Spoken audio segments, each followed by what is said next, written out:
The weirdest thing about my hometown wasn't the emptiness. It was the consistency. At any hour, any stupid, pointless hour, there was always one person outside. Not a group, not a couple walking their dog. One person, always dressed like they were trying to erase themselves. Black beanie, black puffer, black pants, hands down deep in their pockets like they were holding something warm and alive. They'd move at the same pace, like a metronome set to "don't look at me," and they never, ever turned their head. People joked about it in the way you joke about a rattling pipe you've learned to sleep through. Town's got night watch. That's just Sammy going to smoke. It's the same guy, he's depressed. Nobody said what everybody was thinking, which was, why the hell is it always exactly 1? Winter made it worse because the cold tightened everything. Sound carried cleaner. Lights looked sharper like cut glass. The street felt less like a street and more like a corridor that just happened to have houses stuck to it. When you looked out and saw that one black figure moving under the streetlights, it didn't look like someone walking. It looked like someone being moved. I noticed it for years and did nothing about it, because what do you do with that? You shrug. You go back to your phone. You tell yourself you're not some paranoid freak. Then one day I got bored in that sour, itchy way that makes you hate your own skin. I've been doing my usual rot, video games, doom scrolling, eating like crap, sleeping at sunrise. My eyes felt dry all the time, like my body was trying to log off. I'd been slamming energy drinks too, which sounds funny until you realize your heart starts to feel like a trapped animal. It was early evening when I decided to walk into the city. Not even the city like New York or something. Just the actual nearby city we pretended was exciting. I threw on my own black puffer and beanie without thinking. Same uniform as the outside walker, which should have pinged something in my head, but I was on autopilot. When my left foot crossed that invisible line where our sleepy town becomes the city, it hit me how absent everything was. Not quiet, absent, like somebody had turned down a dial and forgot to turn it back up. A couple cars passed. Shops were open, lights blazing, advertisements shining that aggressive, fake cheer into an empty street. No people, no laughter, no scraps of conversation drifting out of doorways. Just the hum of electricity and the dry crunch of my boots. I saw the shawarma guy near the park, flipping his sign to closed with that tired, ritual motion. He glanced at me like he wanted to ask why I was out, then decided he didn't want the answer. His shoulders were hunched against the cold and something else. I wasn't hungry. I kept walking anyway because stopping would have meant admitting I had no reason to be out here except that my brain was gnawing on itself. The sky went from bruised purple to pure black by the time I reached the park. Our park isn't pretty. It's concrete paths, a few bare trees, benches with graffiti that's more desperate than funny. The light poles are those old orange sodium ones that make everything look like a crime scene from the 90s. The kind of light that doesn't feel warm. It feels like a warning. Every step I took was a step into light, then out of it. Light, dark, light, dark. My shadow kept snapping in and out like it was stuttering. I realized I was timing my breath to the light changes without meaning to. In the lit patches, I'd inhale. In the dark, I'd hold it. Like the dark had rules. The swings were at the far end, past a line of trees that looked like they were trying to scratch open the sky. I headed there because the swings had one of those poles close enough that you could sit in its spill of orange and pretend you were safe. Pretend the darkness was just darkness. I sat on the swing, the chains cold enough to sting through my gloves. Lit a cigarette with hands that didn't feel like mine. The first drag burned my throat in a way that made me feel present for half a second, like I'd stabbed reality and proved it was real. I started swinging. Not hard, just enough to feel motion, enough to trick my body into that childhood rhythm. The world narrowed to the squeak of chains and the soft scrape of my boots on the packed ground. I stared out past the park toward the distant streetlights and shop windows. They looked miles away, like a little model of a city someone forgot in the corner of a room. Melancholy is a dumb word, but it's the closest one. It wasn't sadness. It was thinness, like my life had been watered down. Then the mosque nearby started to sing. The call to prayer rolled across the cold air and made the park feel older. Dogs howled along with it, not barking, howling, long, aching sounds that didn't fit their bodies. It lined up with the song like they'd rehearsed. And for a minute, I felt calm. That's the sick part. I felt like I was in bed, warm under blankets, even though my ears were stinging and my fingers were numb. Swinging. Squeak. Inhale. Exhale. Swinging. And then I blinked. One blink. A normal blink. Everything around me, everything except the light pole and the swing, was gone.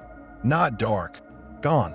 The ground beneath me was still there, the packed dirt and concrete edges still the same texture under my boots. But the world ended where the light ended.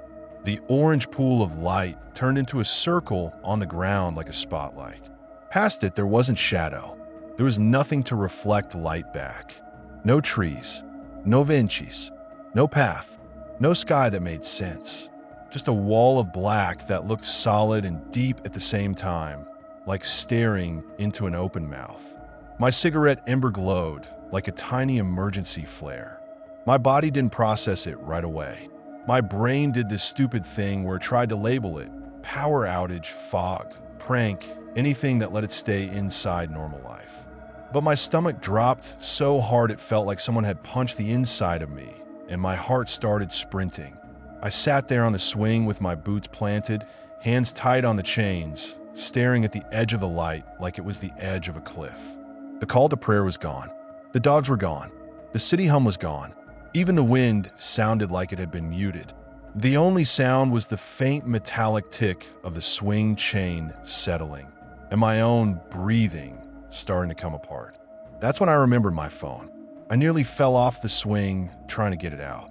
I jammed my hands into my jacket, pants, everywhere like my pockets had turned into puzzles. I found it in my left pocket, yanked it out, and the screen lit my face with that harsh white glow. No service, no bars, no little emergency call symbol. Nothing. Like the phone itself was embarrassed to be alive here. My fingers were twitchy, spider fast. I tried calling anyway, because that's what you do when you're scared.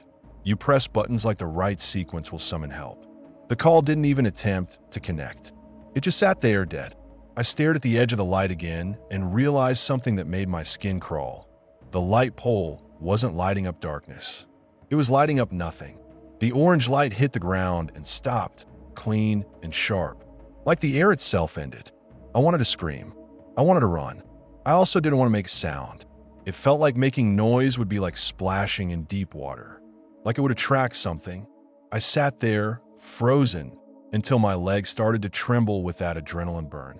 Then I yelled anyway, because fear makes you stupid. Hello. My voice sounded wrong. Not echoing, not swallowed, just cut. Like the air didn't know what to do with it. Is anybody there? Nothing answered. Not even the little comforting bounce of sound-off trees or buildings. My words just died. I turned on my phone flashlight. The beam hit the ground in front of me, bright and focused, and it should have lit up something in the distance. It should have shown me the outline of a bench or a tree or even just fog. Instead, it illuminated only what was directly in the cone, and beyond that cone was a hard stop. Like the light refused to travel. That's when I understood this wasn't the lights went out. This was a place, or a condition, or a mistake in the world, whatever you want to call it. But it had rules. I stepped forward, off the swing, and my foot hit the edge of the light circle. The line between light and black was so sharp it looked drawn. My right foot went over it. For half a second, nothing happened.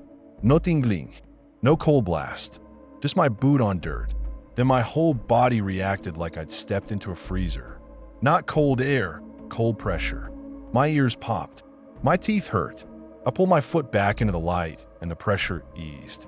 Not gone, but eased. I stood there, sweating in my jacket, and did the thing I hate admitting. I negotiated with myself. I told myself I just needed to walk a little and find the edge of whatever this was. I told myself it was probably some weird fog, plus a broken light, plus my sleep schedule, plus energy drinks. I told myself that because the alternative was that reality had just torn and I was standing at the rip. I stepped into it again, right foot then left. The light behind me immediately felt far away, even though it was a few steps, like it was receding as I moved. My phone light bounced over the ground as my hand shook. The beam showed dirt and little stones and nothing else. No raíces, no trees, no sky, just floor. I walked, one step then another. The cold pressure made my sinuses ache. My throat went dry instantly. The cigarette in my mouth tasted like wet ash even though it was still burning. A minute passed, maybe two. Time and feel right out there. Without landmarks, my brain couldn't measure distance, so every step felt like it could be the 100th or the first. Then I started hearing things. At first, it was subtle, like when you think you hear your phone vibrate in your pocket, but it's not there. A faint syllable at the edge of my hearing. A whisper. I stopped walking, holding my breath without meaning to, and the whisper became clearer. It was my name. Not fully, like someone started to say it and then got interrupted. Eclipsa, or say, sound, always wrong by one letter, always cut off like someone had slapped a hand over mouth.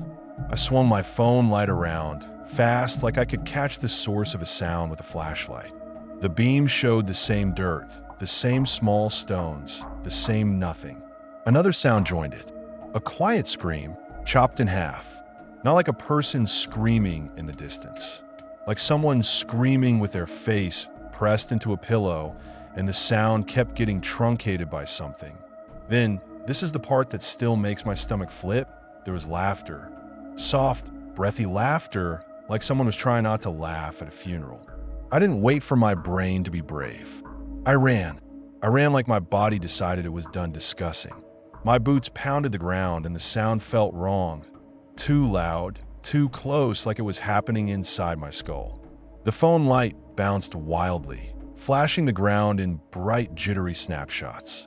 It never revealed anything outside that cone. It didn't matter how hard I angled it. It was like the darkness was absorbing the light the way a mouth absorbs food. I ran toward where I thought the light pole was. I should have seen it within seconds. I didn't. The whispers followed me. Not behind me, around me. In my ears. Like the air had teeth and it was chewing my name. My lungs burned fast because cold air plus panic is a nasty combination. My throat was a desert. Every breath sounded wet. I started making noises I didn't mean to. Little broken sobs I swallowed before they could turn into full screams. My eyes watered. Tears froze on my lower lashes. I kept running until my legs started to feel like they were filling with sand. And then the sound hit. A loud metallic screech, like brakes on steel, like a car crash stretched into a single note. It ripped through the void so hard it felt physical. The ground vibrated. My teeth clicked together. I flinched so violently my feet tangled and I went down face first. The fall hurt like hell. My palms scraped. My knees hit. My cheeks slammed into grit. My phone flew out of my hand and skittered, its flashlight beam spinning in frantic circles. And in that spinning beam I saw it. A black ambulance. It didn't drive in. It didn't approach from a distance. It just existed suddenly, as if someone had loaded it into the scene. Big, matte black, no markings, no reflective tape, no lights. Just a shape with a grill that looked like a mouth. The screech stopped as abruptly as it started, and the silence that followed was worse. The ambulance door on the side slid open with a heavy, deliberate sound. Two men stepped out. They wore black hazmat suits, full coverage, glossy in the phone beam, faces hidden behind dark visors. No logos, no pachis. Their movements were efficient, not rushed, like they'd done this 1,000 times. I tried to scramble backward, but my palms were shredded and my knees screamed. I left little wet smears on the dirt. My mouth opened and a sound came out that I still hear in my nightmares. This high, useless noise like an animal stuck in a trap. They moved fast then. One grabbed my ankle. The grip was brutal, fingers like clamps. The other grabbed my wrist, and yanked so hard my shoulder popped and white pain lit up my vision. I kicked. I punched. I fought like a cornered dog. My boot connected with something hard, maybe a shin, and the man didn't even react. They dragged me across the dirt as if I weighed nothing. My jacket rode up. Cold air hit my skin like a slap. The one at my wrist leaned close. His visor reflected my face, warped and panicked. For a second, I thought I saw something behind the visor. Something pale pressed up like a tongue against glass, but it could have been my own reflection doing weird things. I don't know. I don't trust my eyes from that moment. He spoke. Not to me. At me. Like reading a label. Mark. The other one made a sound that might have been agreement. It wasn't a word. It was like a click in the throat. They rolled me over. My back hit the ground. The phone beam flashed across my chest as my jacket hung open, and I saw my birthmark in that cold light. I've had that birthmark my whole life. Big, weird shape under my collarbone like a spilled ink blot. I'd joked about it. I'd ignored it. In that moment, it felt like a target painted on me by something that planned ahead. The hazmat guy at my wrist pulled something from his suit pocket. Not a knife, not a gun. It looked like a thick metal pen with a blunt tip, the kind of tool you'd use to punch a hole in something. I screamed then, full voice. No dignity, just terror. The sound didn't travel. It stayed with me, trapped in that bubble of light like a bug in a jar. He pressed the blunt tip to the center of my birthmark and twisted. The pain was wrong. Not sharp, not like cutting. It was deep and hot, like someone drilling in a bone. My body arched. I gagged. My vision went gray at the edges. The other man held my head still with both hands, fingers digging into my jaw so hard I thought my teeth would crack. His gloves were cold and smelled faintly like antiseptic and burned rubber. The metal tool made a wet, sucking sound as it turned. Then something inside my chest shifted, like pressure releasing, like a seal breaking. The air left my lungs in a grunt. My heart hammered so hard it felt like it was trying to escape the cage. The man with the tool lifted it away, and for a second, I thought he'd ripped something out of me. Not flesh, something else. Something invisible that still hurt. He held the tool up to the phone light, inspecting it like a mechanic checking a part. My eyes locked on the tip. There was a smear there that wasn't blood. It looked darker, thicker, like oil. The man made that throat click again, then shoved the tool back into his pocket. They hauled me up like a bag of meat and shoved me toward the ambulance. My boots dragged lines in the dirt. My head lolled. My mouth tasted like pennies. I tried to form words, tried to beg, tried to threaten, tried anything. All that came out were wet sounds. Inside the ambulance was worse than I expected. I expected equipment. Stretchers. Oxygen tanks. Normal shit. It was empty. Not clean. Empty like a room that's never been used. The walls were matte black. No seams. No skivs. The air smelled like cold plastic and something faintly sweet like overripe fruit. They shoved me in and the door slid shut. The darkness inside wasn't the same as the void outside. This was close darkness pressed up against my face. My phone light was gone. I realized they'd kicked it out or it had died. Either way, I couldn't see my own hands. I heard them move around me. I felt gloved hands on my chest, my neck, my wrists. I felt something wrap around my ankles like restraints, but it wasn't straps. It felt like cold tape tightening itself. Then a sound started. A low hum, like a refrigerator motor, deepening into a vibration that made my bones ache. It wasn't coming from one spot. It was everywhere, like the walls were humming. The vibration made my birthmark throb in time, as if it had become a second heart. I couldn't breathe, not because of pressure now, but because the air felt thick, like trying to inhale through a wet cloth.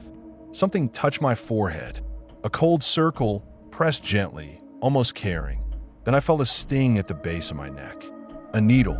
I tried to jerk away, but my body was heavy and slow, like my muscles had been replaced with wet sand. The hum grew louder. In that hum, I heard my name again. This time fully, clean, spoken like someone calling you into a room. It wasn't the hazmat guys. It wasn't even a human voice. It sounded like the town itself had learned how to speak and decided to use my name as a test. My eyes rolled back. My stomach lurched. My throat opened and nothing came out. And then I woke up in my bed, bolt upright, choking on air like I'd been underwater. My sheets were twisted like I'd been fighting them. My shirt was damp with sweat. My heart hammered so hard I thought I'd cracked a rib. For a long minute, I didn't move. I just listened. Normal sounds. The faint radiator tick. A car passing outside. The distant bark of a dog that sounded like a real dog. I told myself it was a nightmare, and my body laughed at me by keeping the adrenaline running anyway. I stumbled to the bathroom because I felt filthy, not metaphorically, like there was a film on my skin, like I'd been handled. Shower water hit my shoulders, and I almost cried from relief. I scrubbed too hard. My palms stung where they'd been scraped, and when I looked down, I saw raw patches, red and angry. My knees were bruised. My elbows had little scabs. Nightmares don't do that. I leaned on the sink and stared at myself in the mirror. My eyes were bloodshot. My face looked puffy, like I'd been crying in my sleep. Then my gaze dropped to my chest. My birthmark was there, same shape, same blot of dark skin, except it looked irritated. The center was slightly raised, like a bug bite. When I touched it, a deep ache answered from underneath like bruised muscle. I stared it away longer than was normal. I tried to remember if it had always had that little darker swirl in the middle. I couldn't remember. I'm not religious. I'm not spiritual. I don't see omens in clouds. I'm the guy who makes fun of that stuff. So I did what people like me do. I try to rationalize it into something boring. Sleepwalking. Panic attack. I fell and scraped myself in my apartment like an idiot. The ambulance was my brain-building horror from stress and caffeine. Sure, but the word marked kept replaying in my head with a weight that didn't feel like a dream. I got dressed with hands that wouldn't stop shaking. Threw on the same black puffer like my closet didn't have any other options. The beanie too. It felt like my body was selecting an outfit for a role I hadn't auditioned for.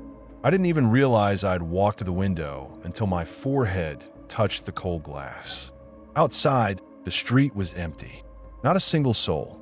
Then, like the world heard my thought and wanted to correct it, someone stepped into view under the streetlight. All black, beanie, puffer, hands in pockets, walking at that steady pace. One person.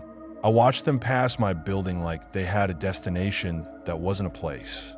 For a second, I felt this awful urge to run outside and grab them by the arm, to force them to look at me, to prove they were real. Then they slowed, just a fraction, as they reached the edge of the light. And I swear to God, even though their head didn't turn, I felt like they were aware of me behind the glass. Like my attention had weight and it had landed on them. My phone buzzed on the counter behind me. One notification. No sound, just vibration. I snapped my eyes down to the screen. No new texts, no missed calls. Just a reminder notification I didn't remember setting from the default notes app, blank title, blank everything, except for one line of text. Don't answer if they say your name. My throat closed. I didn't write that. I hadn't even opened my notes app in days. I stared at the notification until it disappeared, then I unlocked my phone with fingers that felt numb and went hunting for it. Notes, reminders, calendar, anything, nothing, no record. Like someone had reached through my phone, tapped my shoulder, and then pulled their hand back out before I could catch it. I looked back out the window. The person in black was still walking, unhurried, down the street. Same pace, same posture. And for the first time in my life, I noticed something I'd never noticed about them before. They weren't walking like they were going somewhere. They were walking like they were keeping time. I didn't sleep after that. I sat on my bed with my jacket on, lights on, watching the clock crawl toward 3 a.m. Every time my eyes started to droop, that hum from the ambulance would rise in my memory like a tide, and my birthmark would throb, and I'd jolt awake.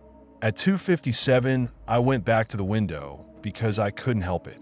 My body felt pulled there. At 3:01, the street light flickered once, and the person in black appeared at the far end of the street, like someone had pasted them into reality. One person, same uniform, walking. I watched them until they disappeared past the corner. In the instant they were gone, my phone vibrated again. This time it wasn't a blank notification. It was a photo message from an unknown number. No text, just an image. I opened it because I'm an idiot. The photo was grainy, taken in low light like a security camera still. It showed a circle of orange light on dirt, a swing chain. And in the center of that circle, face turned toward the camera, eyes wide and shining like an animal caught in headlights, was me. Except my mouth in the photo was open wider than a human mouth should open, like my jaw had unhinged. And my birthmark was glowing faintly, the same oily dark as the smear I'd seen on the tooltip. I dropped the phone like it burned. For 10 minutes, I paced my apartment, swearing, talking to myself, trying to decide if this was some elaborate prank. But who would do that? Who had that photo? Who would even think of that? I did the only thing I could think of. I called the one person I knew who worked adjacent to anything official. My cousin Layla. She wasn't a cop, thank God. She did overnight reception at the small ER on the edge of the city, the kind of place people go to when they've cut their hand at work and can't afford to wait. She answered on the third ring, voice flat with exhaustion. "What? It's me?" I said. My voice sounded like I'd been chewing rocks. "I need you to not laugh. I need you to listen." Silence. Then a sigh. "If this is about you seeing that one guy in black again, it's not just that." My mouth was dry. I think I got taken. Last night. Like physically. Not a dream. Layla didn't respond right away. And the pause wasn't disbelief. It was the pause of someone deciding how much truth to hand you at once. "You hurt," she said finally. "My hands are scraped. My birthmark, something." I swallowed. "I got a picture. Someone sent me a picture of me in the park. On the swing." "You went to the park?" "No. I mean, yes. Yesterday." "But Layla, the park wasn't there." Another long pause. Then, quietly, "Don't say that on the phone." My stomach flipped. "What?" "I'm serious," she snapped. And suddenly she sounded awake. "Don't say it. Not on the phone." "Why?" "Because if you're not bullshitting me, then you just did the first thing you're not supposed to do." My skin went cold. "What the fuck are you talking about?" She exhaled hard. "I can't get into it like this. Come to the ER. Don't drive. Walk. Stay in lit streets. And if you see..." She cut herself off, like the word itself was dangerous. "Just come.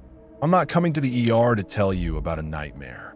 "It wasn't a nightmare," she said, and there was anger in her voice now, the kind that comes from being scared and tired. "If it was, I wouldn't be telling you to get your ass here." I stood there with the phone pressed to my ear, staring at my apartment door like it might open on its own. "Layla," I said lower. "What do you know?" Another pause. Then, "Bring a coin." I blinked. "What? A coin?" she repeated, annoyed like I was being difficult. "Any coin. Put it in your left pocket and don't take it out until you're inside the building." "That's why." "Just do it," she said. "And if you hear your name outside, you keep your mouth shut. You hear me?" The line went dead. I stared at the phone for a second, like it had betrayed me. Then I shoved it in my pocket and dug around in my kitchen junk drawer until I found a random coin. Not even sure what it was, some old quarter. My hand shook so bad, I dropped it twice before I got into my left pocket. I stood in my entryway for a long time with my hand on the doorknob, listening. I expected that hum. I expected the metallic screech. I expected nothing and everything. When I finally opened the door, the hallway smelled like someone's cooking and stale laundry. Normal. Comforting. It made me feel crazy. Outside, the cold slapped me awake. The street was empty again. Streetlights buzzed. A car passed, its tires hissing on salt. I started walking. Every shadow felt too deep. Every gap between lights felt like that line in the park where the world ended. I kept my eyes on the ground, mostly because the sky felt like it might swallow me if I looked up. Twice, I thought I heard my name. Not loudly, not clearly, just that clip beginning, that almost syllable like someone testing the sound of it. I didn't answer. I clenched my jaw so hard it hurt. By the time I reached the ER, my coin fell hot in my pocket, like it had absorbed my body heat and doubled it. The automatic doors slid open, and fluorescent light washed over me so hard I almost sagged with relief. The smell of disinfectant hit my nose, the hum of vending machines, the bored chatter of a TV in the corner. Layla was at the reception desk. She looked worse than usual. Hair pulled back tight, eyes shadowed, mouth set like she'd bitten down on a secret. The moment she saw me, she stood up and came around the desk fast. She grabbed my wrists and flipped my hands over, inspecting the scrapes. "You did fall," she muttered. "I told you." She tugged the collar of my shirt down without asking and looked at my birthmark. Her face changed. Not dramatic, just a slight tightening around her eyes. "Holy shit," she whispered. "What?" She let go and glanced around the waiting room. There were two old people sleeping in chairs.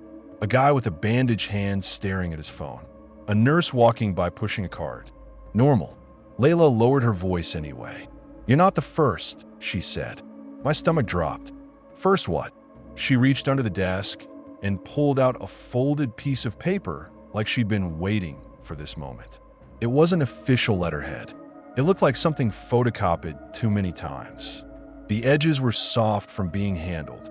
There was a yellow post, it stuck to the top. The kind you'd find on any office desk. The handwriting was cramped and angry, like someone writing fast before they got interrupted. "Don't look for the driver." Layla shoved the paper into my hands.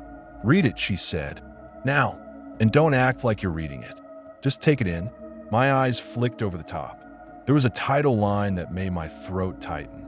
Municipal EMS. Internal note / field procedure addendum. Reference. NO light calls. Unmarked vehicle. Do not distribute. "You have got to be kidding me," I breathed. Layla's voice went sharp.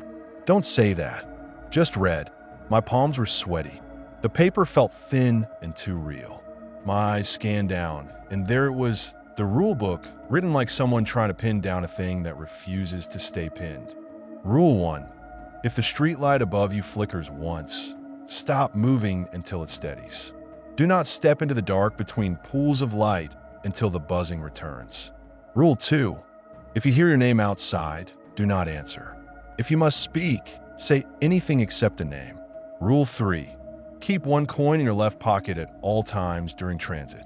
Do not remove it until you're behind a locked door. Rule 4. If your mouth goes dry all at once, swallow twice and turn back. Do not run. Running makes it faster. Rule 5. If an unmarked ambulance appears, keep your eyes on the ground. Do not look for the driver. Do not accept help. Do not approach, even if you think you recognize the voice. 2 of those sounded like superstition. One sounded like basic safety advice. One sounded so stupidly harmless it made me want to laugh. Carry a coin, seriously? And yet my left pocket felt heavier, like the quarter had become a brick. I looked up at Layla. "What is this?" Her eyes were glossy with exhaustion and something else. Fear, maybe. Or the kind of resignation people get when they've been forced to accept something insane. "We get people," she said carefully. "Not often, but enough. They come in with scrapes, bruises, sometimes worse. They say they were somewhere that wasn't somewhere. They talk about," she didn't say the words. She nodded at the paper instead. "And nobody does anything?" I hissed. "What do you want us to do?" Layla snapped back, and there it was, anger, real anger. "Call the cops and tell them a black, nothing ate a guy in the park? You think that ends with a task force? Or a padded room?" My face burned. "So you just, what? Hand out fucking Post-its?" Layla leaned closer, voice low and tight. "That Post-it was on a dead guy's chart 2 months ago. He came in with his chest strong, like someone had dug into him. He kept whispering, 'Don't look for the driver,' like it was the only thing left in his head. And then he stopped talking. And then he stopped breathing." My stomach lurched. I gripped the paper so hard it crinkled. "You're messing with me," I said, but it came out weak. "I wish," she said flatly. "I'm telling you, because your birthmark." She glanced at my chest again. "Because you're marked." I hated how that word sounded in her mouth. like it belonged there. What does that even mean? I asked. How do you get marked? Layla's jaw clenched. We don't know. Some people are born with something. Some people develop it. Sometimes it looks like a bruise at first. Sometimes it's a patch of skin. Sometimes it's a shape that doesn't make sense until it does. I swallowed. And then what? They come for you. Layla didn't answer right away. She reached over, peeled the yellow Post-it off the top of the paper, and slapped it onto my phone case. Keep it where you'll see it, she said, because you're going to forget. Not like amnesia, like your brain will try to smooth it over. Make it survivable. That's how people get caught again. They start thinking maybe it wasn't that bad. Maybe they imagined it. Maybe they should go check.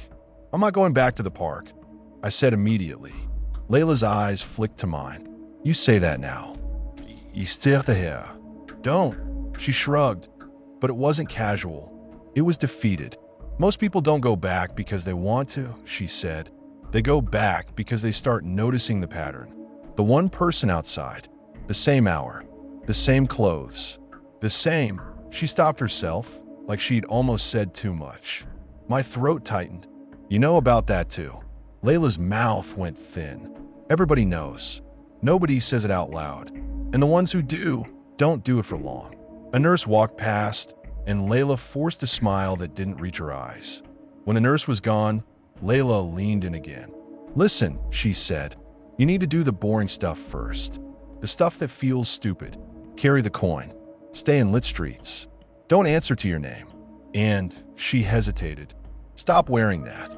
She flicked the edge of my black jacket like it disgusted her. I looked down at myself, suddenly aware of how closely I matched the outside walker. It's just a jacket, I said. Yeah, Layla replied. And it's also a uniform. My skin prickled. What happens if I don't follow the rules? I asked, even though I already knew. Layla's gaze dropped to my chest again. Your mark will change, she said quietly. And then you won't have to wonder. I left the ER with the paper folded in my pocket and the Post-it stuck to my phone like a little curse. The coin sat in my left pocket, heavy and warm. The city outside looked normal. People walked past the hospital entrance. A couple argued near a car, their words sharp and alive. A kid kicked a snowbank and laughed. I wanted to grab a stranger by the shoulders and shake them and say, do you see how fragile this is? Do you understand how thin the light is? Instead, I walked home like an idiot, keeping to the brightest parts of the sidewalk, stepping from pool of light to pool of light like the dark between them was lava.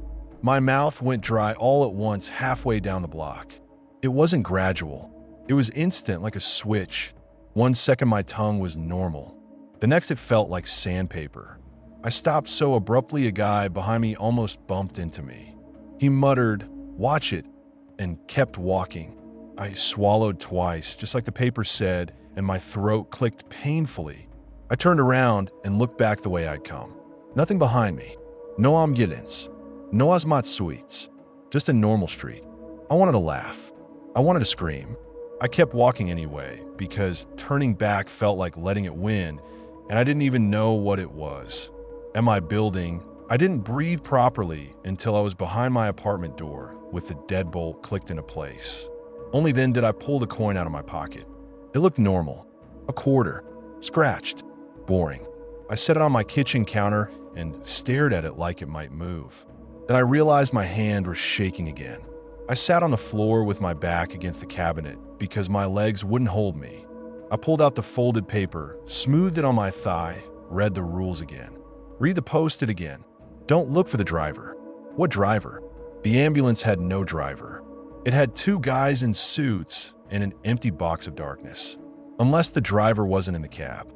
Unless the driver was something you'd see if you looked too hard. My phone buzzed again. My whole body flinched so hard it hurt. This time it was my mom calling. Normal. Safe. I almost answered out of reflex, then froze because of Rule 2 and because my brain suddenly did a stupid, panic twist. What if it's not my mom? What if something is using her number? What if it wants me to say my name? I didn't answer. The call stopped. A voicemail notification popped up. I stared at it for a full minute, then hit play because curiosity is a disease. At first, there was only static. Then, under the static, that low hum started. The vibration sound I'd heard inside the ambulance, faint but unmistakable. And layered over that hum was a voice I recognized, so well it made my eyes sting. My mom. "Hey," she said, cheerful, normal. "It's me. Call me back when you get this. Your aunt's coming by later and..." Her voice cut out mid-word. Silence. Then a different sound slid into the speaker, a soft throat click, too close to the microphone, and a whisper right against my ear, speaking my name fully and cleanly like it owned it. I slapped the phone out of my hand, and it hit the floor with a crack. I sat there breathing hard, staring at the wall, trying not to vomit. My mark throbbed under my shirt like it was listening. I didn't call my mom back. I didn't call anyone. I kept my mouth shut and my lights on and my coin on the counter like a tiny offering. At 2:58 a.m., I went to the window again. I told myself I was only checking. I told myself I wanted to prove the rules were bullshit. I told myself I wanted to see if the one person outside was real. At 3:01, the street light flickered once. I froze, remembering Rule 1, and my throat tightened. The buzzing returned, steady, and there they were, stepping into view at the far end of the street. One person in all black, beanie and puffer, hands in pockets. Walking. Only this time, they weren't walking past my building. They were walking toward it. Slow. Metronome pace. Not looking up. Every instinct screamed at me to back away from the window, to get away from the glass like it could see through. I did it anyway, stepping back until my heels hit the couch. The figure reached the street light in front of my building and stopped. They stood directly under the orange light, perfectly centered like someone placed them there.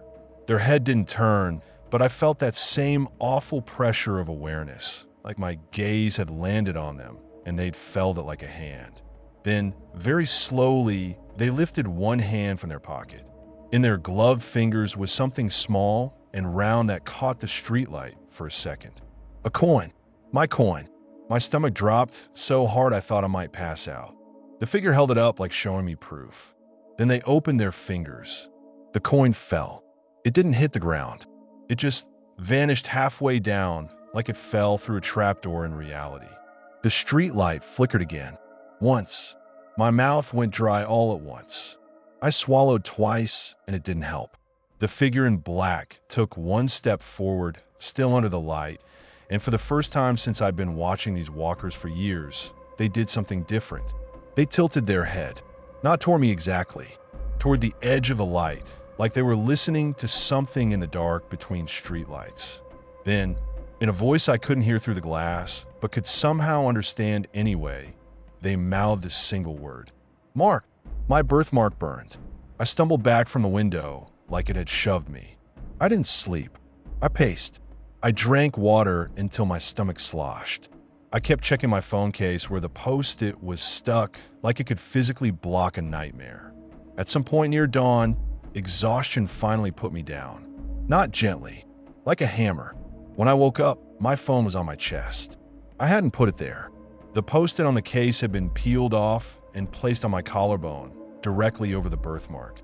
The handwriting was the same cramped, angry scrawl, but the message had changed. Go back and finish the walk. I stared at it until my eyes watered. Outside my window, broad daylight spilled over an empty street. Not a single soul outside, but a person dressed in all black, with a puffer jacket and beanie, walking down the street. The person didn't hurry. They never hurry. That's the point. That steady, metronome pace like the world is a hallway, and they're the only one who knows how long it's supposed to take to reach the end. I stayed at the window until my legs cramped, until my breath fogged the glass, until the figure drifted past the corner and the street went normal again. No flique. No. Just daylight and salt and a neighbor dragging trash bins like nothing in the universe was wrong. The post, it was still stuck to my skin. I peeled it off, and it came away with a sting, like it had actually bonded. The paper felt slightly damp. Warm. I stared at the words again. Go back and finish the walk. My first instinct was childish. Pure refusal. Like the universe was a bully, and if I didn't do what it said, it would get bored and go pick on somebody else. I crumpled the Post-it in my fist until it was a tight little ball and threw it in the sink. Then I realized my hands were still scraped and scabbed. My knees still bruised. My birthmark still throbbed. You don't get to pretend your way out of physical evidence. I went back to the window. The street was empty now. No one in black. No one at all. That made it worse, somehow, because it meant the walker wasn't just a guy. He was a timing mark, a signal flare, a thing that appears when it's time. I tried to tell myself I'd stay inside. I tried to tell myself I'd tape my front door shut if I had to. I even thought about calling in sick to everything, just hole up and ride it out like a fever. Except I didn't feel sick. I felt booked, like I'd been scheduled. I picked my phone up off the bed, and the screen lit instantly. No passcode prompt like it knew I'd come back. The voicemail notification was still there, taunting me. I didn't replay it. I couldn't handle hearing my name again in that whisper. I called Layla. She answered too fast, like she'd been staring at her own phone, waiting for the vibration. "Yeah," she said. "It's telling me to go back," I said. A pause. "I know. You know because what? You've seen this before." Another pause, longer. "I'm still at work. Come outside the ambulance bay. Don't come in through the front." "Why?" "Because you're loud," she snapped. "And I'm not doing this in front of people." I wanted to argue. I wanted to say I wasn't loud, that she was being dramatic. But my heart was still jittering like it had caffeine in its teeth. "Fine," I said. 10 minutes. "Bring the coin," she said. It already stole my coin. "Bring a coin anyway," she said, voice sharp. "Any coin." The line went dead. I grabbed a different coin from the junk drawer, another quarter because of course it was. It felt stupid and small in my palm. I put it in my left pocket like Rule 3 was a seatbelt and left my apartment. Outside, the city looked normal in that clean daylight way that makes you feel like you imagined everything in the dark. The cold air bit. A guy walked by with a coffee, earbuds in, face blank. A mother pushed a stroller, talking into her phone. The universe didn't give a shit about my horror. I kept to the brightest parts of the sidewalk anyway, stepping from sunlit patch to sunlit patch like shadows might open under me. Every time my foot landed in shade, my stomach tightened. It took me 20 minutes to walk to the ER because I kept stopping, listening, checking streetlights like a paranoid idiot. Nothing happened. No flique. No. Just a normal world refusing to acknowledge the corner I'd seen behind it. Layla met me outside near the ambulance bay where the air smelled like exhaust and disinfectant. She had her coat on now, hair tucked into a hat, cigarette unlit between her fingers like she'd been trying to decide if she wanted the cancer more than the anxiety. She took one look at my face and swore under her breath. "You didn't sleep?" she said. "Not really," I said. There was a note on me. I figured. I held my hands out, palms up, showing her the scraped skin like a kid showing a parent a skinned knee. She didn't even look at that. Her eyes went right to my collarbone like my birthmark was a second face. "Let me see," she said. "Right here." I hissed, glancing around. "There's no one," she said, and she was right. The ambulance bay was empty. No sirens, no paramedics, just closed garage doors and quiet. I tugged my collar down. Layla leaned in, eyes narrowed. She didn't touch it. She didn't have to. "It changed," she said. "It's irritated," I argued, because change felt like admitting the world was actually doing this. Layla made a sound that wasn't agreement. The center of the birthmark had darkened, the way bruises darken when they're deep. And there was something else now, faint but definite. A thin spiral line, like someone had traced a fingerprint into my skin with ink. "Holy shit," I whispered. Layla flicked her cigarette with her thumbnail and finally lit it. Her hand shook. She inhaled hard, held it like she was storing oxygen, then exhaled slowly. "Okay," she said. "Okay, listen, you can fight it for a while, but gets pushy. What does finish the walk mean?" I demanded. "Like literally go back to the park?" Layla's eyes darted to the street. "Not just the park," she said quietly. "It's the path. Your town to the city. The boundary. The park. The light. You stepped into it once already. It doesn't like half done. So, it's OCD, I snapped. The void has fucking OCD. Layla's face tightened. Don't be cute. I'm not being cute. I am terrified. Then stop talking like you're in control, she said, voice flat. You want advice? Here it is. Don't do anything alone. Don't do it at the wrong time. And don't improvise. That's not advice, I said. That's just be scared correctly. Layla took another drag and blew smoke out through her nose like a dragon with a headache. You think I like this? She said. You think I like being the one in my family who knows the fucked up part and has to pretend it's normal at dinner? I'm telling you what I know. Why do you know? I shot back. How do you know all this? Layla's eyes went hard. Because my dad, your uncle, worked municipal EMS before he got sick of it. He wasn't a cop. He wasn't a hero. He was a guy in a uniform who saw shit and tried to keep it from killing him. My stomach dipped. He never said anything. He tried, she said, and there was this bitter edge to her voice. Nobody listened. My mom called it stress. His friend called it burnout. They told him to take a vacation, like you can vacation your way out of a crack in reality. Where is he now? I asked, and I already didn't like the answer. Layla stared at her cigarette until the ember glowed bright. He's alive, she said. Technically, he's at home. He doesn't go out after sunset. He doesn't answer the phone if he hears his name on the voicemail. He hasn't said his own name out loud in 6 years. My mouth went dry. Layla noticed and her eyes flicked up. Swallow, she said sharp. I swallowed. Once. Twice. My throat clicked painfully and the dryness backed off just a little, like a tide receding. See, Layla said, boring stuff matters. You want me to talk to him? I said. It wasn't a question. It was the only thing that made sense. Layla hesitated like she was weighing whether introducing me to the worst outcome would help or break me. Then she nodded once. Yeah, she said, but not here. Come after my shift. And listen, she grabbed my jacket sleeve before I could turn away. You're wearing black again. It's winter, I snapped. Everything I own is black. Layla's grip tightened. Then by something not black, she said. You look like you're trying to blend in with it. That's how people disappear. They start matching the pattern. I wanted to laugh in her face. I wanted to tell her she was being superstitious.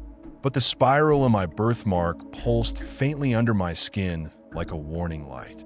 Fine, imaktiv. Layla let go. And don't go to the park today, she said. Not yet. You go at the wrong time, it'll take you faster. Faster than what? I asked. Layla didn't answer. She just flicked ash onto the concrete and looked tired in a way that made her seem older than me, even though she wasn't. Go home, she said. Stay in light. Keep the coin.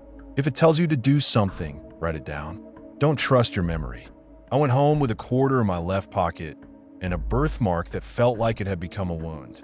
The rest of the day was a slow-motion panic attack. I tried to distract myself. I put on a video game and the sound effects were too sharp. I tried to watch a movie and every time a character said someone's name I flinched. I tried to eat and my mouth went dry again, all at once, and I swallowed twice and stared at my food like it was poisoned. At one point I went to the sink to get water and saw the crumpled Post-it I'd thrown earlier. It was gone. The drain was dry. The garbage was empty, like it had never existed. My phone buzzed. I nearly threw it again. This time it wasn't an unknown number. It was my mom calling again. I stared at the name on the screen. MOM. A simple label. A safe one. Except I didn't trust labels anymore. I didn't trust that MOM meant my mom. I didn't answer. The call ended. No voicemail notification this time. Just silence. I texted her instead, hey, busy. Everything okay? The bubbles popped up instantly, like she'd been waiting. Call me. My fingers hovered over the keyboard. My chest felt tight. I typed, can't. Text. Another instant reply. It's important. Say your name so I know it's you. I stared at the screen until my eyes watered. My mom doesn't text like that. She calls. She sends thumbs up emojis. She asks if I ate. She doesn't demand I say my name like it's a password. I didn't respond. I threw my phone onto the couch and walked into the bathroom and locked the door like a child. Like a locked door could stop a thing that can reach through your voicemail. I sat on the toilet lid with my head in my hands until my breathing slowed. That's when I heard it. A faint syllable clipped off right outside the bathroom door. The start of my name. Not a full word. Just the beginning, like someone testing it. My blood went cold. Every hair on my arms lifted. I didn't answer. I didn't move. I swallowed twice, slow and deliberate, feeling my throat work like a machine. The sound came again, closer, still clipped, still not quite right, like the voice couldn't get the shape of my name without permission. Then there was a soft laugh, breath in the dark, right outside the door. I stared at the brass doorknob like it might turn by itself. Nothing happened. After a long minute, I realized I'd been holding my breath again. I forced air into my lungs quietly, like I was trying not to disturb a sleeping animal. When I finally unlocked the door and stepped out, the hallway was empty. My apartment was normal. The daylight was still there, weak winter sun slanting through the blinds. My phone was on the couch where I'd thrown it, screen dark. Except the yellow post, it was back. It was stuck to the screen, covering it perfectly. Same handwriting, same angry scrawl. Not yet. That's when it clicked, and it made me nauseous. It wasn't just telling me to finish the walk. It was scheduling me. It would say go, and it would say not yet, and it would decide when my fear got to count. I didn't tell Layla about the bathroom door. I didn't want to hear the "I told you so" in her voice. I didn't want to admit it was already inside my space. I waited for her shift to end like a condemned man watching the clock. She texted me around 8 p.m. Coming. Don't open door to anyone. I wanted to reply, no shit, but my fingers wouldn't move. I just sent a thumbs up emoji because my brain needed one normal thing. Layla arrived at my apartment with a tote bag and a face like she'd been bracing for this all day.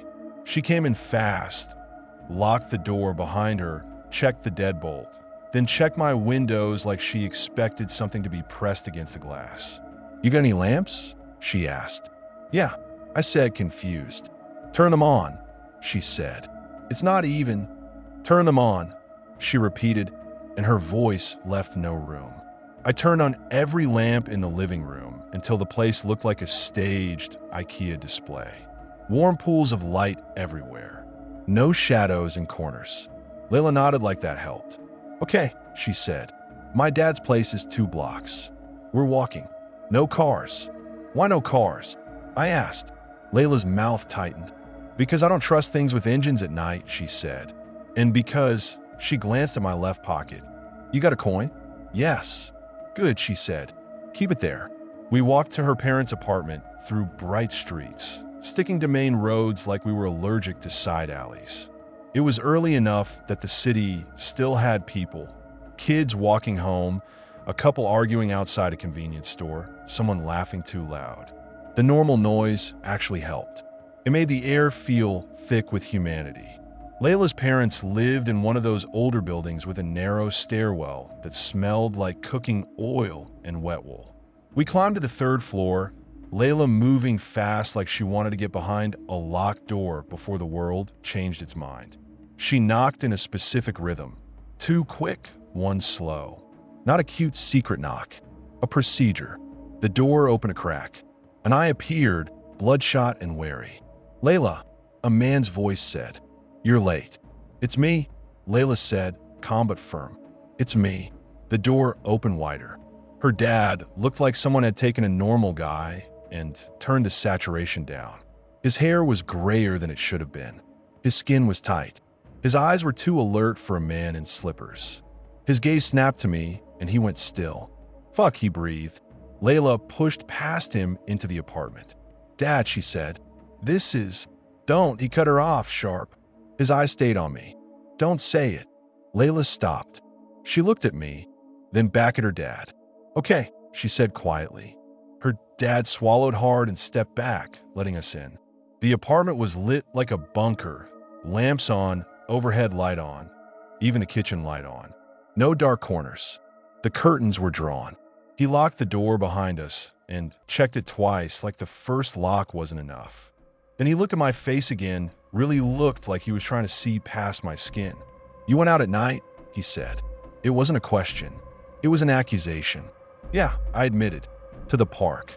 His jaw clenched. "And you blinked." My stomach dropped. Ow. He made a sound like a laugh that hated itself. "Because that's how it starts," he said. "Same for everyone. Same stupid calm. Same swing. Same fucking blink." Layla stepped between us like she was afraid he'd swing at me. "Dad," she said. "He needs help." Her dad's eyes flicked to her. There was something almost tender there, buried under the fear. "I know," he said. Then his gaze went back to my chest like it could see through fabric. "Show me." I hesitated. Layla nodded at me, small, encouraging. "Just do it," she whispered. I tugged my collar down. Her dad's face tightened immediately, like he'd bitten something sour. "Spiral," he muttered. Layla inhaled sharply beside me. "So it's real," she said, voice tight. "It's not just." "It's real," her dad snapped. "It's always real." He walked to his kitchen table and pulled open a drawer. He took out a stack of paper, folded, worn, some with stains. He dropped them on the table like they weighed a ton. "Sit," he said. We sat. Her dad didn't sit. He paced in a tight loop, like standing still was dangerous. "You already got the rules," he said, nodding at my pocket, like he could see the folded procedure sheet through denim. "Those are the basics. Those are the baby steps. That's how you don't die in the first 10 minutes. "Great," I said. My voice shook. "What about after 10 minutes? Her dad stopped pacing and looked at me like I'd asked something rude. "That depends," he said, "on how much of you they've taken." My stomach clenched. "They didn't take anything." I woke up. He barked a laugh. "Yeah," he said. "You woke up. Congrats." Layla's voice cut in, angry. "Dad, don't do that." He's scared. Her dad's eyes flicked to her again, softer for a split second. Then he looked back at me. "You want to know what finish the walk means?" he asked. "Yes," I said. He reached down and grabbed one of the papers, unfolded it with rough hands. It looked like an incident report, but not official. Photocopied, scribbled on, corners rounded from being passed around. On it was a crude map, a line drawn from a cluster labeled town to another labeled city, then to a rectangle labeled park, then a circle labeled light. Beyond the circle, the paper was just black marker scribble, a void drawn by someone who didn't know how else to represent nothing. Her dad tapped the circle hard. "This is where you started," he said. "You stepped in, you panicked, you ran. That's half a walk." He tapped the line from town to city. "This is the part people ignore," he said. "You think the park is the trigger. It's not. The park is just the doorway. The trigger is the pattern. The one person outside. The empty streets. The way the lights feel like they're counting. You walked into the pattern." I swallowed. "So what? I have to walk the whole path again?" Her dad nodded. "At the right time," he said. Layla's voice was small now. "And if he doesn't?" Her dad stared at her like she'd asked if gravity can be negotiated. "Then the pattern walks to him," he said. I felt sick. Layla lit a cigarette, even though she never smoked inside. Her dad didn't stop her. That told me everything. "Okay," I said, forcing my voice steady. "So I do it. I go from town to city to park to the light. Then what? Then I just leave." Her dad's mouth twisted. "You don't leave," he said. "You get processed." "Processed," I repeated, disgusted. He shrugged like he didn't care what word I used. "They check you. They take something. They decide if you fit." Layla exhaled smoke hard. "Fit what?" she said. Her dad's eyes went unfocused for a second, like he was seeing something behind the room. "The outside," he said quietly. "The one person." My skin prickled. I stared at him. "Are you saying the walker is?" "People," he said, cutting me off. "Sometimes. Or what's left of them. Or what they got turned into." Layla's cigarette shook. "Dad," she whispered. Her dad rubbed his face with both hands like he was trying to wipe away the memory. When he dropped his hands, his eyes looked wet, but he didn't let tears fall. He wasn't that kind of man. "I've seen the ambulance," he said. "More than once. Not just in the no light. In real life, too." My throat tightened. "In real life?" He nodded once. Unmarked. Black. No plates, he said. It shows up in normal streets when it's hungry, when it's late, when somebody's walk is overdue. Layla cursed under her breath. Her dad looked at me again. You got the post-it? He asked.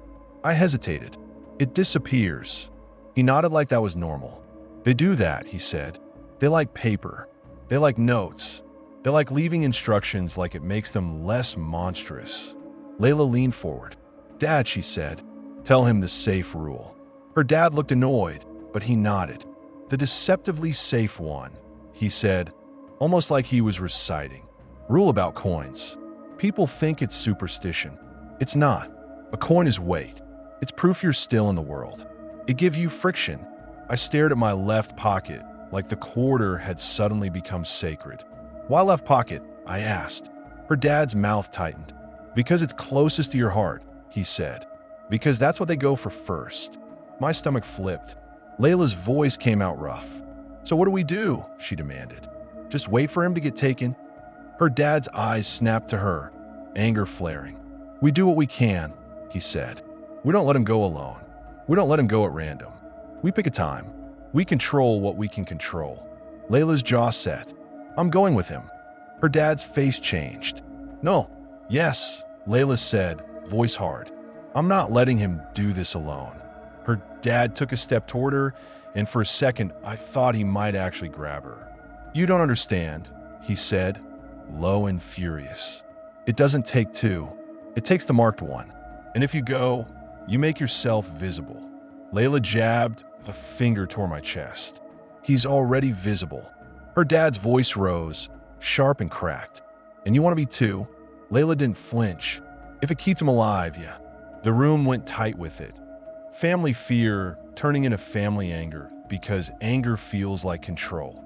I couldn't stand it. I couldn't sit there while they argued like I was a bomb on the table. Stop, I snapped. They both looked at me. I'm not doing this with you fighting, I said. My voice shook, but I didn't care. I didn't ask to be marked. I didn't ask for a void. I didn't ask for a fucking unmarked ambulance. But it's on me. So tell me what I need to do and then shut up. Layla stared at me like she wanted to hug me and slap me at the same time. Her dad exhaled hard. The anger drained out of his face, leaving only exhaustion. Fine, he said. He reached into the stack of papers again and pulled out something smaller, a single yellow post-it stuck to a notebook page. The post-it was old, edges curled. The handwriting was the same cramped, angry scrawl I'd seen. Don't look for the driver. Below it, on the notebook page itself, someone had written in block letters. If you look, you get seen. I swallowed. So don't look, I said. Her dad's eyes narrowed. It's not that simple, he said. They'll try. They'll make you curious. They'll make you think you recognize something. They'll make you hear a voice you love. They'll make you think the driver is a person you can talk to. Layla's voice cracked, like voicemail. Her dad nodded once. Exactly. He set the notebook down and leaned on the table, finally still, like standing took too much. You finish the walk, he said. You do it slow, no running. You keep to the pools of light. If a light flickers once, you stop. If your mouth goes dry all at once, swallow twice and turn back. You keep a coin in your left pocket. You don't answer your name. You don't accept help. You don't look for the driver. And the ambulance still comes, I said. Yeah, he said. It comes. That's the point. So how do I not get dragged into it again? I asked, voice raw. How do I not get processed? Her dad stared at me for a long time. The silence stretched until it felt like a third person in the room. Finally, he said quietly, you might not get to choose that. I felt my throat tighten. Then what the fuck are we doing? Her dad's eyes softened just a little. We're making sure you wake up again, he said. Because some don't. Some go in and that's it. No bed, no sower, no morning. Layla's hands clenched around her cigarette. Dad, she said, tell him about the swing. Her dad's mouth tightened like he hated the word. You can't finish it unless you sit, he said. Unless you swing. My stomach turned. Are you serious? Her dad nodded. It likes that, he said. It likes the rhythm. It likes the calm before the blink. You try to skip it, you'll feel like you did it, but you didn't. It'll call you back. My palms went sweaty. Layla flicked ash into a mug. So what? She said. We take him to the park, put him on the swing, wait for him to blink, and then, what? Stand there helpless. Her dad's eyes went sharp. You don't go to the park, he said to her. You stay inside. You keep yourself out of the pattern. Layla's jaw clenched. No. Her dad's voice dropped, heavy. Layla, he said, I lost friends. I lost partners. I lost people who thought they were helping. Do you want to be another one I lose? Layla's eyes went glossy. She looked away hard. Fine, she whispered, but it didn't sound like she meant it. Her dad turned back to me. You do it tomorrow night, he said. My stomach dropped. Tomorrow? Not tonight, he said. You're too raw. You're too loud. You're scared and you'll run, and running makes it faster. I swallowed. My mouth was dry again. I swallowed twice like a ritual. Tomorrow. I repeated, like saying it out loud made it real. Her dad nodded. Tomorrow, he said, before it decides for you. I left their apartment with my coin in my left pocket and my fear in my throat like a knot. Layla walked me halfway home, silent, hands shoved in her coat pockets, eyes scanning streetlights like she expected them to flicker just for fun. Am I building? She stopped. You're really going to do it, she said, voice flat. Looks like I said. Layla exhaled hard. I hate this, she said. Me too, I said, and it came out like a laugh that hurt. Layla leaned in and hugged me, quick and fierce, like she could squeeze the spiral out of my skin. Then she pulled back and jabbed a finger in my chest. Don't answer, she said. I know. Don't run, she said. I know. And don't look for the driver, she said, and her voice softened on that one like it was a prayer. I know, I whispered. Layla nodded once, then turned and walked away fast, like if she slowed down the dark might notice her. That night, I slept in fragments. Every time I closed my eyes, I saw the orange circle of light. I saw the swing chain. I heard the hum. I felt gloved hands. At 3:01 a.m., I jerked awake, heart racing, mouth dry like someone had stuffed cotton in it. I swallowed twice and forced myself to stay in bed, staring at the ceiling. Through my window, a streetlight flickered once. I froze. The buzzing returned. I didn't look. I didn't move. I didn't even breathe properly. I stayed still until my muscles cramped, until sweat cooled on my skin. Eventually, the light steadied. The world stayed normal. No escriech, no ambulance, just the radiator ticking like an old man, clearing his throat. I realized I'd been gripping the quarter in my left pocket, even though I'd gone to bed with it there. My hand was curled around it, so tight it left a round imprint in my palm. Tomorrow night. I spent the next day trying to act like a human being with plans that weren't insane. I went to a store and bought a jacket that wasn't black, brown, ugly, something a dad would wear. I bought a bright blue beanie like I was trying to cosplay as a normal person. The cashier asked if I wanted a bag, and I almost cried because her voice sounded so real. Back home, I wrote everything down like Layla said. The post-its, the voicemail, the spiral, the schedule. When I finished, I looked at the page and felt something inside me recoil. Seeing it in ink made it harder to rationalize. It made it a procedure, not a nightmare. Around 5 p.m., my mom texted again. Please call me. I am worried. It looked normal. It sounded like her. No weirdimans. No name request. I stared at it until my eyes burned. I typed back, I'm okay. Just tired. We'll come by soon. She replied with a heart emoji. My stomach loosened just a little. Then another text came immediately after. Say your name. My hands went cold. The heart emoji sat there on the screen like a decoy. I threw the phone onto the couch and walked into the kitchen and gripped the counter until my knuckles hurt. The thing using my mom's number was patient. It could do normal. It could do heart emoji. It could do worry. It just wanted me to speak my name. I didn't. At 8:30 p.m., Layla texted me. Ready? My throat tightened. I swallowed twice, even though my mouth wasn't dry yet. I put the quarter in my left pocket. I put another coin, a dime, in my right pocket because my brain wanted backup even though the rules didn't mention backups. I put on the ugly brown jacket and blue beanie. I looked in a mirror and didn't recognize myself. That helped. I didn't want to look like the pattern. I didn't want to match it. I stepped outside into cold night air that smelled like exhaust and snow. The city was quieter now. Fewer people. Shops still lit but less alive. Streetlights buzzing in their steady, counting way. Layla met me 2 blocks from my building, like she didn't want to come right to my door. She wore a gray coat, bright scarf, anything but black. Her face was pale but set. "You have the coin," she said immediately. I nodded. "You wrote everything down?" she said. "Yeah." I lied because I didn't want to talk about my notebook like it was a spell book. Layla's eyes flicked to my jacket and beanie. "Good," she said. "You look stupid." "Thanks," I said. "That's a compliment," she muttered. We started walking toward the boundary between town and city, the invisible line I'd crossed so casually the first time. Now it felt like a cliff edge. Layla kept us on main roads, under steady streetlights. We didn't talk much. Every word felt like it took oxygen away from something more important. As we got closer, the city thinned. Shops closed. Street noise died. The sidewalks emptied in that eerie winter way where people vanish early. I kept checking my mouth, like dryness was a warning light. I kept swallowing and feeling the coin press against my thigh with each step.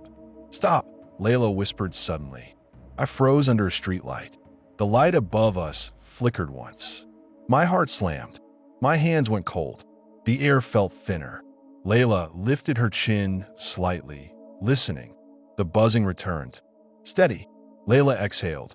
"Okay," she whispered. "Go." We walked again. I realized I was stepping from light pool to light pool without thinking, like my body had learned the procedure already. Like part of me was cooperating with it. We reached the boundary. There was no sign, no gate, nothing. Just a subtle shift in how the street looked, how the buildings sat, like the city had different gravity. My left foot crossed. The street ahead was empty in that absent way again. Shopsli. No people. A couple cars passing like they were on autopilot, drivers staring forward too hard. Layla stayed 1 step behind me, like she was letting me lead without admitting she was scared. We approached the park. The orange streetlights, there looked meaner than the white ones on the main road. Sodium light, old and buzzing, making the concrete look sick. My stomach tightened as the swing set came into view. Empty. Chains hanging still. The same light pole near the swings threw its circle onto the ground like a spotlight waiting for an actor. Layla stopped at the edge of the park path. "You're going to sit," she said quietly. "Yeah," I whispered. Layla's face tightened. "I'm not coming in," she said, like saying it out loud was a punishment. "I'm staying right here under this light. If you come back, you come back to me." I nodded, throat tight. "If I come back," I said before I could stop myself. Layla's eyes flashed. "Don't," she snapped. "Don't do that." "Sorry," I muttered. Layla stepped closer and grabbed my sleeve. Her grip was hard. "If you hear your name," she said, low and fierce, "you shut your mouth." "I know. If you get scared," she said, voice cracking, "you don't run." "I know. And if you see something you recognize," she swallowed hard, "you keep your eyes down. You don't look for the driver." I nodded. Layla let go like the sleeve burned her. I walked into the park alone. Every step felt like it echoed, even though it didn't. The air felt still, like the park was holding its breath. The trees looked like black claws against a sky that had too few stars. I walked into the pool of orange light by the swings and felt the temperature change. Not colder, just different, like stepping under a heat lamp in a kitchen. The swing chains squeaked when I touched them. That squeak sounded too loud. Set. The seat was cold enough to numb through my pants. The chains bit my gloves. I could smell old cigarette butts in the dirt, stale and damp. I didn't even want a cigarette, but my body reached for one anyway, like it was part of the ritual. I lit it with shaking hands and drew smoke into my lungs. For a second, it felt like last time. It felt like melancholy, like the world was thin and sad and quiet. I started swinging. Not hard, just enough. Squeak. Forward. Back. The orange light painted my knees, my boots, then let them fall into shadow and back again. Light, dark, light, dark. I stared at the distant streetlights beyond the park, at the little line of lit shops, at the empty road. I listened for the mosque. It started right on time. The call to prayer rolled over the park like a blanket. Dogs howled along with it, distant and aching. My eyes stung, not from smoke, from something like grief. I kept swinging and swinging and swinging, and I blinked. The moment my eyelids closed and opened, the world vanished. Everything except the light pole and swing was gone again. The orange pool of light became a hard circle on the ground. Beyond it, black nothing.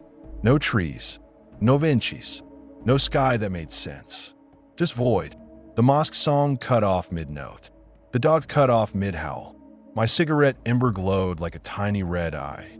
My heart pounded, but I forced myself not to bolt. I forced my boots to stay planted. I forced my hands to stay on the chains. I thought of Layla's dad saying it's worse if you run.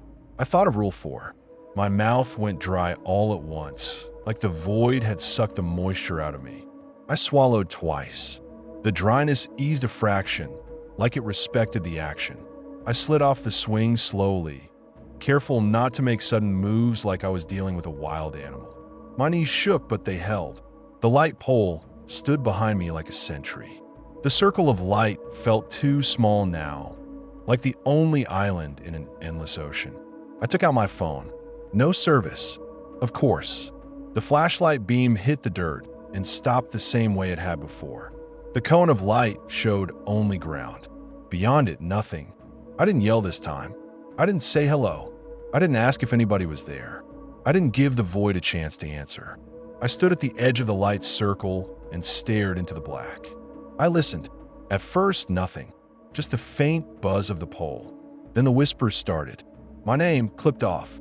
Not full. Not quite right. Testing. I clenched my jaw until it hurt.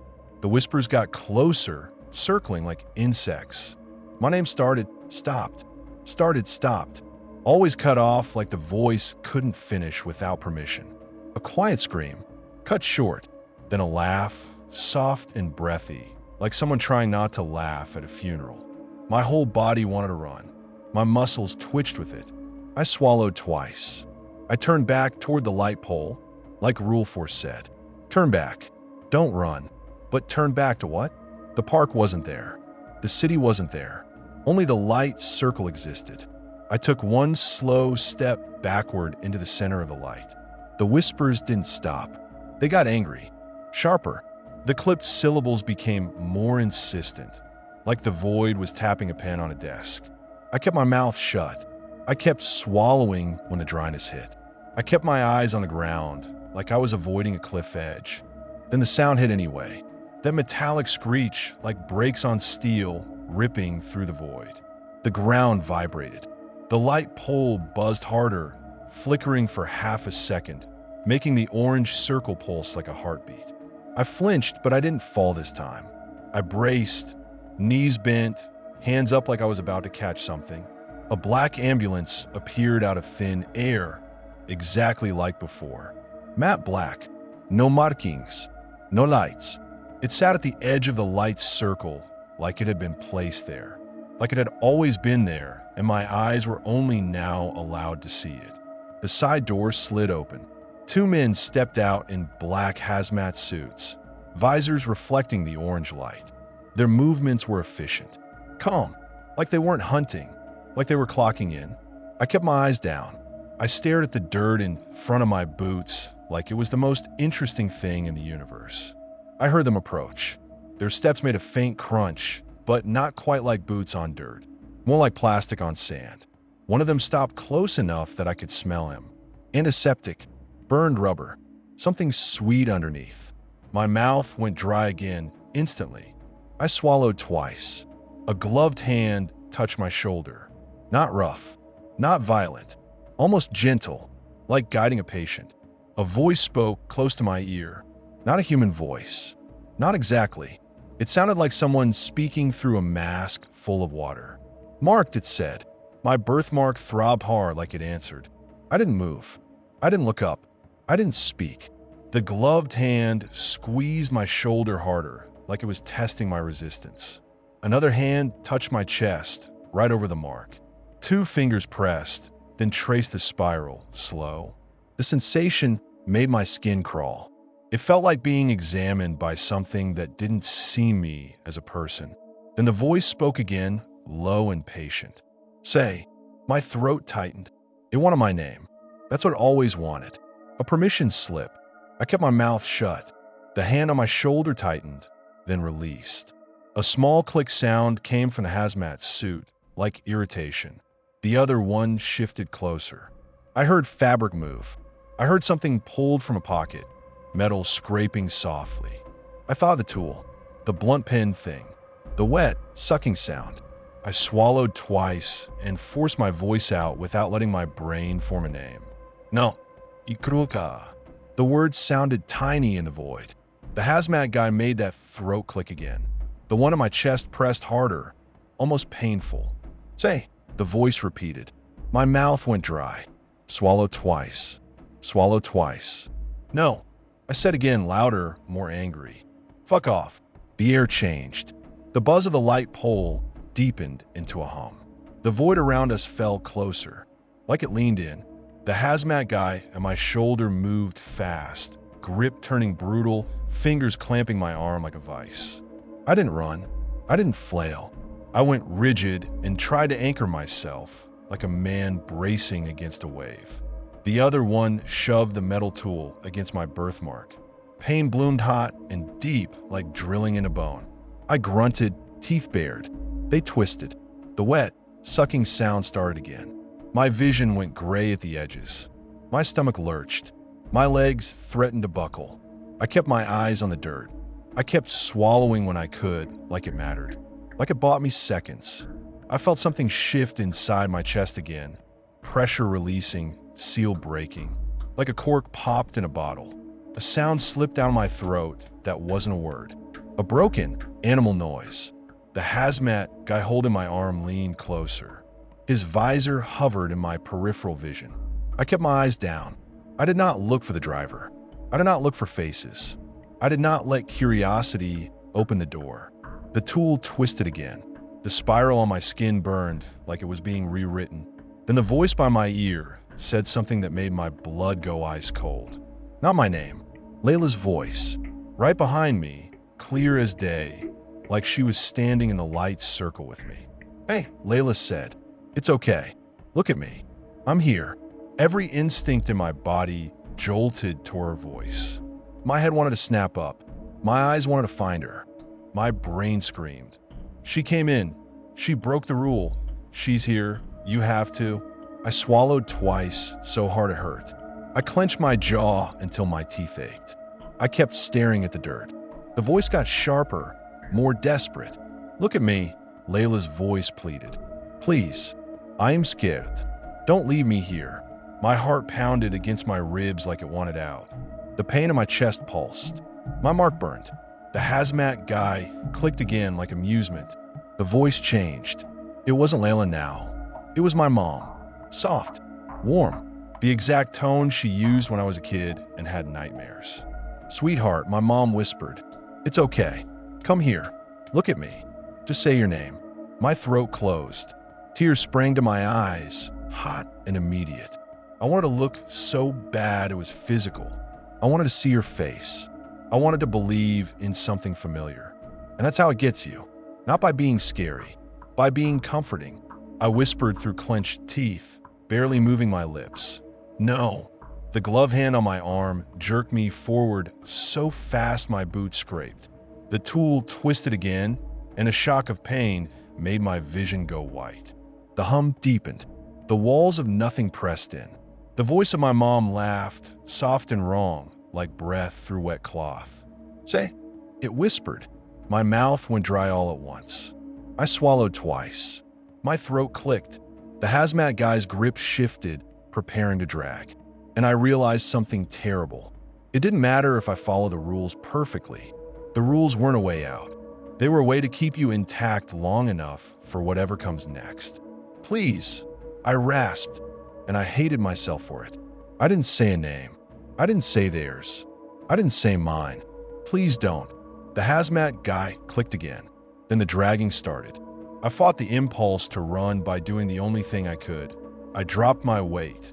I went limp like a kid throwing a tantrum, not because I was being dramatic, but because I needed friction.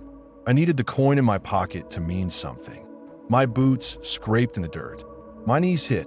Pain shot up my legs. The hazmat guys hauled anyway, unstoppable, efficient. They dragged me toward the ambulance door. I kept my eyes on the ground. I didn't look up. I didn't search for a driver. I didn't let my eyes wander toward the windshield. The inside of the ambulance yawned open like a mouth. Black, seamless, empty. The sweet smell hit my nose again, stronger now. Like overripe fruit left in a hot room. They shoved me in. The door slid shut. Darkness pressed against my face like a wet cloth. The hum started immediately, vibrating through the floor, through my bones. Hands, gloved hands, moved over me. Restraints tightened around my ankles, cold tape pulling itself taut. Something pressed to my forehead, cold and circular. My mouth went dry. I swallowed twice, but the dryness stayed. It wasn't just lack of saliva. It was like the concept of moisture had been removed. A sting at the base of my neck. Needle. My muscles turned heavy, slow, like my body was being filled with wet sand. The hum deepened until it became a vibration that made my teeth ache. My birthmark pulsed in time, like a second heart, or like a beacon. In the vibration, I heard my name again. Not clipped this time. Full, clean, spoken like an invitation. It didn't come from a mouth. It came from the walls, from the hum itself. My eyes rolled back.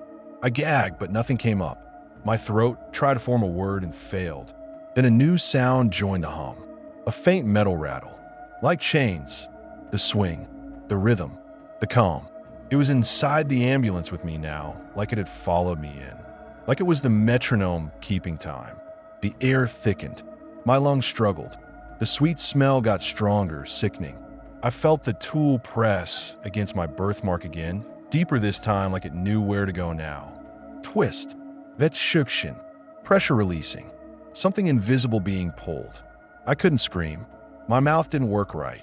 In the dark, a voice leaned close to my ear again. Not Layla. Not my mom. Mine. My own voice. It sounded like me on a bad recording, flattened wrong. Say your name, my own voice whispered. I tried to spit. I tried to curse. I tried to bite. Nothing. The tool twisted harder. Pain flooded my chest, so hot it felt like liquid fire. And then, for the first time, I broke. Not by speaking, by looking. I don't even know why. Maybe it was instinct. Maybe it was the needle. Maybe it was the fact that being told, don't look, plants a seed that grows into hunger. My eyes snapped open in the dark and darted upward. For a fraction of a second, I saw. Not the cab, not a driver's seat, not a steering wheel. I saw something pressed against the inside of the ambulance roof like it was part of it. Something that looked like a human silhouette only because my brain needed it to. Long limbs folded wrong. A head shape that wasn't a head. Skin, maybe stretched too tight, or something like skin. And in the place where a face should be, there was a shimmer like oil on water. Two eyes opened in that shimmer. Not human eyes, not animal eyes, just openings, just attention. They fixed on me. And in that moment, I understood the warning in block letters. If you look, you get seen. The hum dropped out like someone cut power. Silence slammed into my ears. And the screech hit from inside the ambulance, not outside. Metal on metal, stretched into a single violent note. My whole body convulsed. The restraints bit. My teeth clacked so hard I thought they'd shatter. The thing above me moved. Not like climbing, like unfolding. Gloved hands held me down harder, but they weren't holding me against the floor now. They were holding me for it. The tool in my chest twisted once more, deeper, and something inside me tore loose with a sensation like a rope snapping. A flood of cold rushed through me. Not temperature, absence. Like something fundamental was being drained. The voice that wasn't a voice spoke, not in words, but in understanding. You're late. My eyes filled with tears. My throat tried to make sound, and only a wet gargle came out. The gloved hands released, and then everything happened too fast. There was pressure on my ribs, like a weight pressing down. There was a ripping sensation inside my chest. Not skin, not muscle. Something else being opened. I felt my heart hammer once, twice, then stutter like it had been grabbed. I tasted pennies. I tasted dirt. I tasted that sweet, rotten smell. I saw flashes in the dark. White, then orange, then black. The swing chain rattled in my ears like laughter. And I felt something pull hard from deep inside me, like a hand reaching into a pocket and yanking out a coin. My mind screamed my name like a lifeline. My mouth opened, and nothing came out, not even air. And then I woke up in my bed, bolt upright, sucking air like I'd been drowning. My heart pounded. My lungs burned. My sheets were twisted around my legs like restraints. I ripped them off, gasping, and fell out of bed onto the floor, palms slapping down hard. Pain shot through my scraped skin. Real pain. Real world. I lay there for a second, shaking, then crawled toward the bathroom like a drunk. I turned on the light, so fast the switch snapped. Bright fluorescence flooded the room. I stared at my face in the mirror. My eyes were bloodshot. My pupils looked too big. My skin was pale and slick with sweat. I yanked my shirt collar down. My birthmark was there, but the spiral was darker now. Sharper, like a fresh tattoo.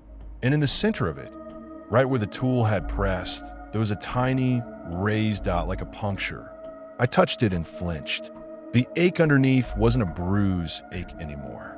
It was a hollow ache, like something had been scooped out and my body didn't know what to put there. I stumbled into the shower and turned the water on too hot. It stung. I scrubbed until my skin reddened, until my arms shook. The smell of soap was the only thing that felt real. When I got out, I wrapped a towel around my waist and sat on the closed toilet lid, breathing.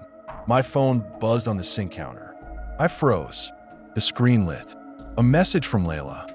Just one word. Alive. My throat tightened with relief, so sharp it hurt. My fingers shook as I typed back. Yes. 3 dots appeared instantly. Then her reply came. Say your name. My stomach dropped. My hands went cold. I stared at the screen until it blurred. That wasn't Layla. I threw the phone into the sink like it was venomous and backed away from it, heart hammering. My mouth went dry all at once. I swallowed twice. The dryness didn't ease. It stayed, stubborn, like a door that wouldn't open. I stood there, dripping water onto the tile, staring at my own reflection, and something hit me with a sick clarity. It wasn't just trying to get me to say my name because it liked the sound. It was trying to confirm something, like it expected my name to be missing. I tried to say it, just to test, just to prove to myself I could. I opened my mouth. I formed the first syllable in my mind, and my tongue didn't cooperate. My throat tightened. My jaw locked slightly. It was like my body refused to let the sound out. I tried again, harder. A strangled noise came out. Not my name, not a word, just air scraping past tight vocal cords. Panic surged. I tried to say Layla's name instead. That came out fine. Layla, I whispered, voice shaking. So it wasn't speech. It wasn't paralysis. It was just that one word. The word that belonged to me. My name had become a blocked door. I slid down the bathroom wall and sat on the tile floor, towel slipping, arms wrapped around my knees like a kid. Somewhere in the apartment, the radiator ticked. A car passed outside. Normal sounds. But under them, faint and steady, I heard a hum. Not loud, not dramatic. A vibration in the bones of the building, like electricity under skin. My phone buzzed again from a sink. I didn't look. I got dressed fast, hands shaking, and put the quarterback in my left pocket because the thought of not having it made my chest feel open. I didn't know what to do except the only thing I'd done last time. Look out the window. So I did. The street outside was empty. Then, at the far end, under a streetlight, a figure stepped into view like a punctuation mark. All black, beanie, puffer, hands in pockets, walking at that steady pace. One person. My breath caught. The figure passed under the next streetlight, and for a second the orange glow hit their face.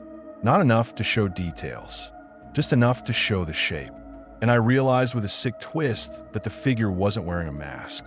Their face was shadowed because they kept their head angled down, because the light never fully reached. But the outline of the jaw, the curve of the cheek, something about it snagged my brain. It felt like recognition you don't want. The figure kept walking. As they reached the street light in front of my building, the light flickered once. My whole body went rigid. The buzzing returned steady. The figure stopped directly under the light, perfectly centered. They lifted one hand from their pocket. A coin glinted between gloved fingers. My coin. No, not mine. A coin. Wait. Proof. Friction. The figure held it up like a signal. Then, very slowly, they turned their head. Not fully. Just enough. I saw the shimmer of eyes looking up, looking at my window, looking at me. And in that moment, I knew what being seen meant. It wasn't just attention. It was connection. It was a hook sliding into flesh. My mouth went dry all at once. I swallowed twice. It didn't help. The figure's lips moved under the orange light. No sound reached me through the glass. But I understood it anyway, the way you understand a familiar song, even if you can't hear the words. It mouthed my name, not as a demand, as a confirmation. Then it slid the coin back into its pocket and started walking again, steady pace, hands down, head angled forward. Keeping time, not a single soul outside, but a person dressed in all black, with a puffer jacket and beanie, walking down the street.